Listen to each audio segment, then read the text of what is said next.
Now for the floor below, same technique. I simply went around. So let me delete this. Went around the perimeter for the floor. Now, here, this is a little bit interesting. When I was doing the floor, so let me do that here. Line.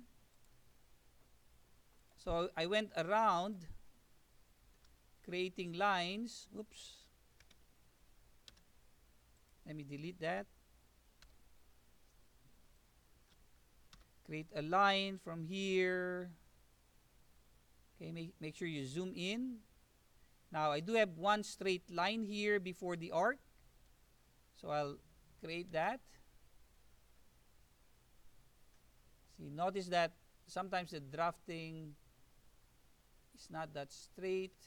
Or do I have a line there? I think the arc starts there. So I don't need a line there. And from here, I need a line from here to there.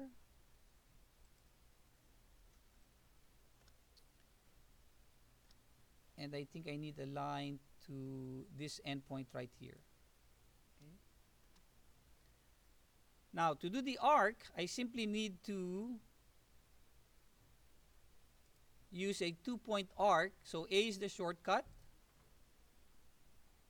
And I'll just do the arc from here to there. And then the radius. Now, notice that currently, SketchUp is providing 12 segments for the arc. So I'll accept that for now.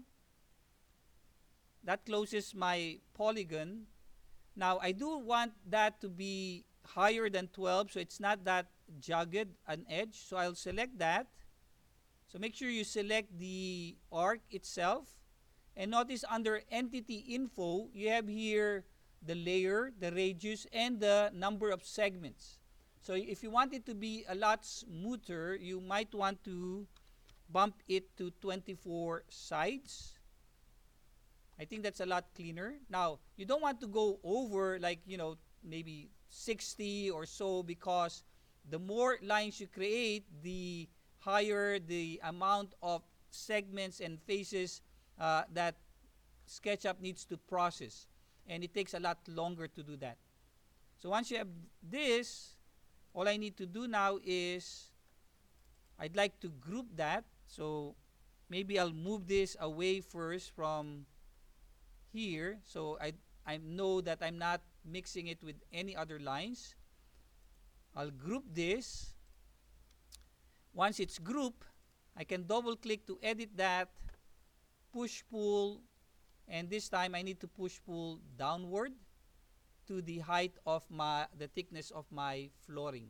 So let's say I'll just type 0.4, and then I can move that to the proper placement for my building.